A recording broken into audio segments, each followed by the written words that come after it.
একদিন রামু আর তার স্ত্রী ঘুমিয়েছিল, কিন্তু তাদের বাড়িতে থাকতো মিঠু নামের একটা ছোট্ট ইঁদুর। সে আজকে খাবারের খোঁজ করতে গিয়ে গরুটির রান্নাঘরে ঢুকে থালা বাসনের শব্দ করে, যার কারণে রামু আর তার স্ত্রীর ঘুম ভেঙে যায়। তখন রামু অনেক বেশি রেগে যায় এবং সে ইঁদুরটিকে বাড়ি থেকে তাড়ানোর জন্য একটা বিড়াল কিনে আনে এবং বিড়ালটির ভয়ে মিঠু নামের ইঁদুরটি দৌড়ে পালিয়ে যায়। এবং তখন রামু আর তার স্ত্রী অনেক বেশি খুশি হয়ে যায় এবং তারা মনের আনন্দে দুপুরের খাবার খেতে থাকে। কিন্তু বেড়ালটি ছিল মহাপাজি। সে রামুর থালা থেকে মাছটিকে তুলে চুরি করে খেয়ে ফেলে।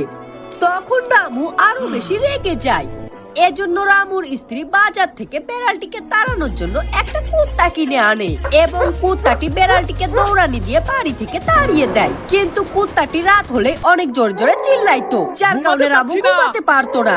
এজন্য রামু রেগে গিয়ে কুত্তাটিকে তাড়ানোর জন্য এবার বাজার থেকে বড় একটি বাঘ কিনে আনে এবং বাঘটি বাড়িতে এসে কুত্তাটিকে দৌড়ানি দিয়ে বাড়ি থেকে তাড়িয়ে দেয়। কিন্তু বাঘটি ছিল অনেক লোভী। সে রামুর স্ত্রীকে খাওয়ার জন্য তার উপর মাঝে মাঝে আক্রমণ করার চেষ্টা করত। এজন্য রামু অনেক বেশি রেগে যায় এবং সে এই বাঘটিকে সাহায্য করার জন্য বাজার থেকে অনেক বড় একটি হাতি কিনে বাড়িতে নিয়ে আসে। এরপর এই হাতিটি বাড়িতে এসে বাঘটিকে ভয় দেখিয়ে বাড়ি থেকে তাড়িয়ে দেয়।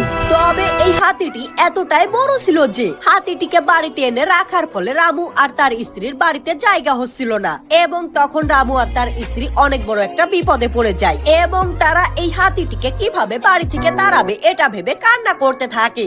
এবং তাদের কান্না শুনে ছোট্ট ইঁদুর মিঠু তাদের সামনে চলে আসে এবং তাদেরকে সাহায্য করতে চায়। কিন্তু রামু বলতে থাকে, তুমি এত ছোট্ট একটা ইঁদুর, তুমি কিভাবে এত বড় হাতিকে তাড়াবে? তবে মিঠু হেসে বলে, 2 মিনিট অপেক্ষা করো, আমি এক্ষুনি হাতিটিকে তাড়িয়ে দিচ্ছি। এরপর ছোট্ট ইঁদুর মিঠু দৌড়ে গিয়ে হাতিটির কানের মধ্যে ঢুকে কামড়াতে থাকে, যার কারণে এই বড় হাতিটি ব্যথা সহ্য করতে না পেরে পাগলের মতো দৌড়ে পালিয়ে যায়।